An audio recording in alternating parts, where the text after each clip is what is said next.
कांग्रेसी संभल जा रहे थे तब पुलिस ने उनको घरों में कैद कर दिया, पहरा बिठा दिया। उसके बाद अब जब लखनऊ में आज विधानसभा घेराव का प्रोग्राम था तो जो लोग चोरी छिपे जाने की कोशिश कर रहे थे अलग अलग रास्तों से, उनको भी पुलिस जो है वो अपने साथ ले आई और रात भर उनको थाने में रखा। जिलाध्यक्ष थाने में रहे हैं, इसके अलावा सरदार निक्कू जी हैं, वरुण शर्मा जी, इन सबको पुलिस जो है अपनी गाड़ियों में बिठा के रुड़की से सहारनपुर के अलग अलग थानों में लेके आई है। बात कर लेते हैं भाई, पहले आप लोग संभल जाना चाह रहे थे तब आपको रोक लिया गया, अब रात से ही पहरा बिठाया, जब आप आज लखनऊ का कार्यक्रम था तब आपको पुलिस फिर घेर के लिया रुड़की से। जी जी जी, ऐसा है, पुलिस नहीं, शासन प्रशासन सब डरे हुए हैं। कोई भी मुद्दों की बात को करना नहीं चाहता, कोई नहीं चाहता कि आम जनता की जो आवाज़ है वो कोई उठाए इनके सामने। क्योंकि इनके पास मुद्दे हैं, हिंदू मुस्लिम का मुद्दा है, धर्म जाति का मुद्दा है, मंदिर मस्जिद का मुद्दा है, ये जो है महंगाई की, स्वास्थ्य की, शिक्षा की, बेरोजगारी की, ये बात ये करना नहीं चाहते।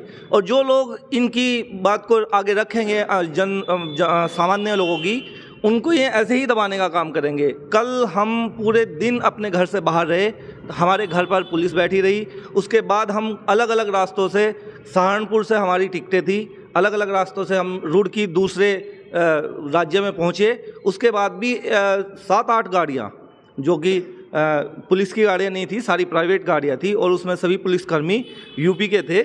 और उन्होंने ऐसे हमें मतलब वो किया जैसे हम आतंकवादी हो, जैसे कोई टेररिस्ट की लोकेशन होती है, ऐसे हमें उठाया ज़बरदस्ती तरीके से। मेरे साथ तो बहुत ज़्यादा ज़बरदस्ती, पूरा स्टेशन खड़ा होकर देख रहा था, उन्होंने ज़बरदस्ती से हमें बिठाया, हमारे साथियों को बिठाया और लाके फिर हमें थाने में 5 बजे तक उन्होंने अरेस्ट करके रखे। और साथ में जितने मेरे साथी गए हुए थे सभी, 1-2 ऐसा नहीं है, जो हमारी पहली ट्रेन थी उनसे कुछ साथी निकल गए, वहाँ वो हैं विधानसभा में, लेकिन जो रात को 11 वाली ट्रेन से जा रहे थे उन्हें सबको उन्होंने ऐसे ही ज़बरदस्ती बिठाया है और रोकने की कोशिश की। और ये यहाँ नहीं, पूरे प्रदेश में कहीं भी। तो ये देखिए कि सरकार डरी हुई कितनी है।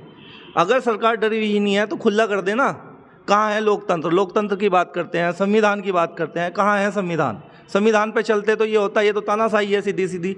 मतलब ये देखिए कि हम, जो हमारे साथ नए लोग गए हुए थे, वो इतनी दहशत में आ गए थे, हमने पता नहीं कितना बड़ा क्राइम कर दिया।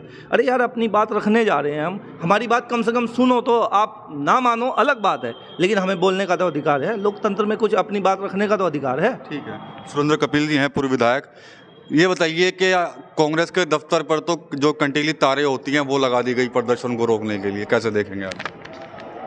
भैया, ये तो बहुत स्पष्ट है कि ये सरकार के कोई मायने नहीं है संविधान के इनके सामने। और ये तो हिंदुस्तान की जनता ने जवाब दे दिया लोकसभा के चुनाव में, जो इतना भी करने लगे कि उस संविधान को, जिसको कभी इन्होंने माना नहीं, उस संविधान में माथा टेक करके या पार्लियामेंट में भी ये दिखावे कि हम संविधान मानने वाले। इनके ये कृत्य जो हैं इस तरह के, वो बिल्कुल इनके तानाशाही वाले हैं। कोई अभिव्यक्ति की आज़ादी जो संविधान ने बाबा अम्बेडकर साहब और जवाहरलाल नेहरू पटेल साहब ने बनाई, उसको ये मानने के लिए तैयार नहीं है। उसी का कारण है कि इनके साथ में सब कार्यकर्ताओं के साथ में आतंकवादियों जैसा इन्होंने व्यवहार किया। मैं ये पूछना चाहता हूँ कि जिस तरह इन्हें सादी वर्दी में जा कर के उठाए, अगर कोई इस तरह से आतंकवादी इन्हें उठा कर ले जाता तो तब क्या होता? लेकिन असलियत की बात यह है कि जब प्रशासन के ऊपर, शासन के ऊपर एक क्रिमिनल मेंटिलिटी का आदमी बैठे हुए हैं। आप सबको पता है कि कितने मुकदमे थे हमारे मुख्यमंत्री जी के ऊपर। आज वो उन्होंने सब अपने मुकदमे अपने हटा दिए, अपने सब वापस ले लिए, तो वो तो खुला खेल खेल रहे हैं। ये संविधान को बिल्कुल ऐसा करके छोड़ेंगे। एक मैं आज सबसे बड़ा संवैधानिक क्राइसिस की बात उठाना चाह रहा हूँ आपके सामने। एक उन्होंने कल हाउस में बयान दिया, वैसे तो हमारी नेता ने वो एक फिलिस्तीन का बैग डाल करके पार्लियामेंट में चली गई थी, लेकिन उन्होंने बगैर नाम लिए उस फिलिस्तीनी बैग के ऊपर कल कमेंट किया है। तो ये कितना बड़ा संवैधानिक प्रश्न होगा। एक संविधान की पद पर बैठा हुआ आदमी और सेंट्रल गवर्नमेंट की जो पॉलिसी है उस पॉलिसी, विदेश पॉलिसी को तोड़ रहा है, ये बात कह कर, और स्पष्ट उसकी जहनीत से पता चल रहा कि ये हिंदू मुसलमान की बात कर रहा, मुसलमान के खिलाफ बोल रहा है। जबकि रिकॉर्ड में है कि हिंदुस्तान की कोई सी भी सरकार रही उसने फिलिस्तीनियों का साथ दिया, क्योंकि उनके साथ में जायती हुई।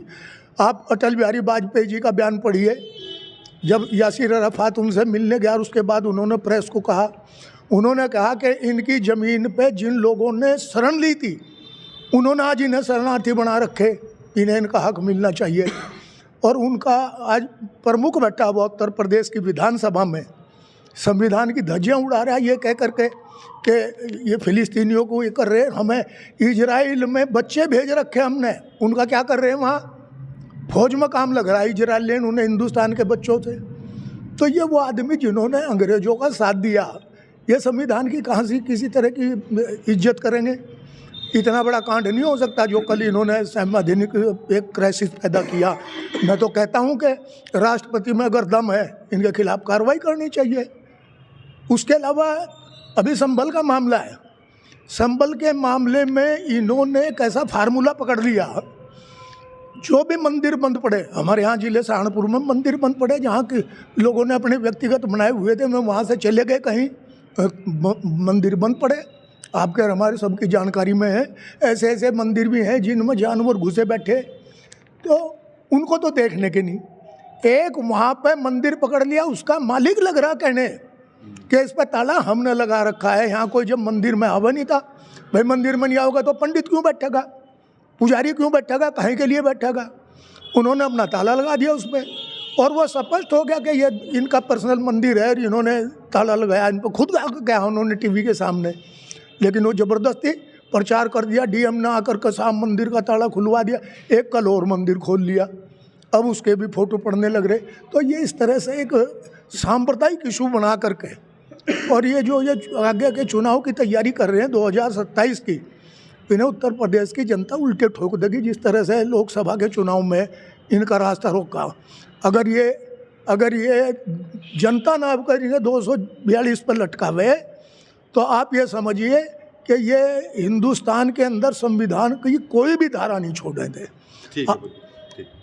वरुण भाई, संभल मामले पे ही जा रहे थे आप लोग भी, लेकिन पुलिस तो आपको रात भर घुमा रही थी गाड़ी में, आपने वीडियो भी डाला था, लाइव चला रखा था आपने फेसबुक पे। देखिए, जो घटना कल हमारे सभी कार्यकर्ता, हमारे पदाधिकारियों के साथ हुई है, प्रशासन और शासन का जो मुखिया है हमारे उसके उत्तर प्रदेश की योगी आदित्यनाथ जी, मुझे कहने में कोई गुरेज नहीं आपके चैनल के माध्यम से, वो ये सोचते हैं कि इस लोकतंत्र में अगर कोई आवाज़ उठाने का काम करता है, उसकी आवाज़ को ख़त्म करने का काम करें। प्रशासन द्वारा हमारे सब साथियों के टिकट, हमारे सम्मानित जिलाध्यक्ष संदीप सिंह राणा जी, हमारे सभी साथी पूर्व पार्षद चंद्रजीत सिंह निक्कू जी, अक्षय चौधरी जी, मुनीष सहगल साहब, नितिन शर्मा जी, और जितने भी साथियों के टिकट हमने यहाँ से कम से कम 30-35 साथियों के टिकट हमने यहाँ से कराए थे लखनऊ जाने के लिए।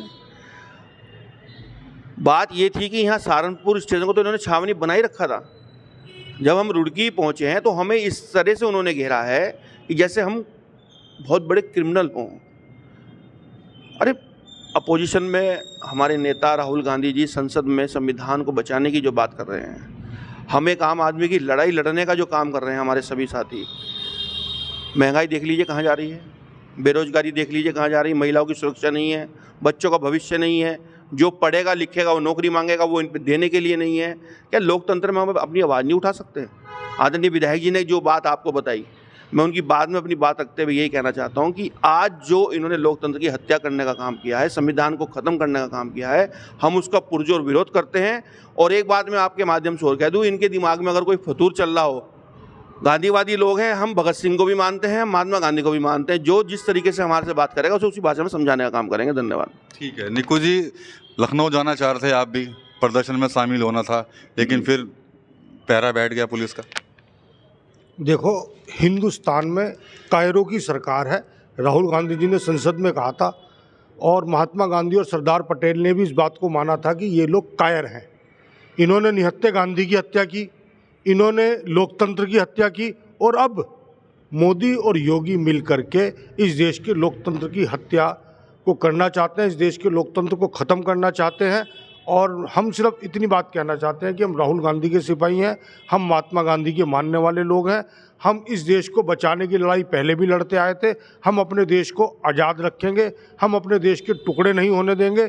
ये कितना भी हिंदू और मुस्लिम में विभाजन की बात करे, हमारा देश एक और मजबूती से इन तानाशाही लोगों को सबक सिखाने का काम करेगा। जैसे लोकसभा में किया, उत्तर प्रदेश में 2027 में विधानसभा में इनको सबक सिखाया जाएगा और इनको इस देश से निकाला जाएगा। ठीक है, गणेश दत्त शर्मा जी, ये बताइए कि अब क्या कुछ रहेगी रूपरेखा, कुछ डायरेक्शन मिली है हाईकमान से कि अब किस तरह से आंदोलन करेंगे, आप कैसे बढ़ाएंगे अपने आंदोलन को आगे?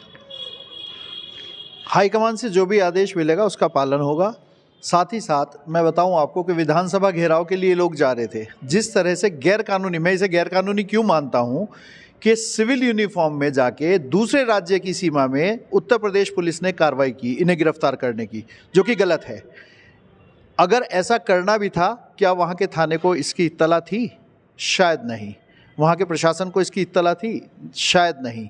रात को इन्हें 20-25 पुलिस वालों ने जाके और स्टेशन से उठाया, और इसलिए उठाया जैसे ये कोई हार्डकोर क्रिमिनल हो, एक आतंकवादी हो, बहुत ही इन्होंने कोई गुनाह किया हो, इस तरह से इन्हें उठाया।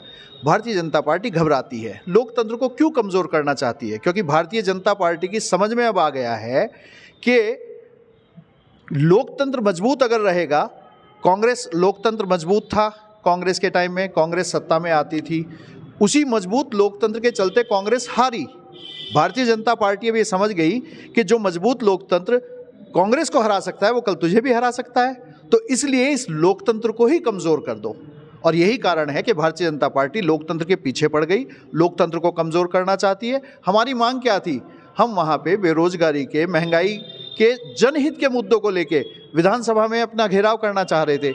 इस गूंगी बहरी सरकार को जगाने का काम करना चाहते थे, सरकार को मंजूर नहीं है, क्योंकि भाजपा अपने विरोधियों को की दमनकारी नीतियों के चलते उन्होंने ऐसा किया। वो क्रिमिनल्स के खिलाफ कोई काम नहीं करती, वो अपने राजनीतिक प्रतिद्वंदियों के खिलाफ काम करती है ताकि लोकतंत्र को कमज़ोर किया जा सके। ठीक है, तो कहीं ना कहीं गंभीर आरोप जो है राज्य सरकार पर इनकी तरफ से लगाए जा रहे हैं। साफ तौर पर कह रहे हैं कि जिस तरह से कल कांग्रेस के कार्यकर्ताओं और नेताओं को लखनऊ जाने से रोका गया, उनको पुलिस ने अपनी कस्टडी में लिया, वो कहीं ना कहीं लोकतंत्र की हत्या है और इसके खिलाफ जो आंदोलन जो चल रहा है, जो जारी है, वो हमेशा जारी भी रहेगा। TV9 यूपी के लिए सहारनपुर से विकास कपिल।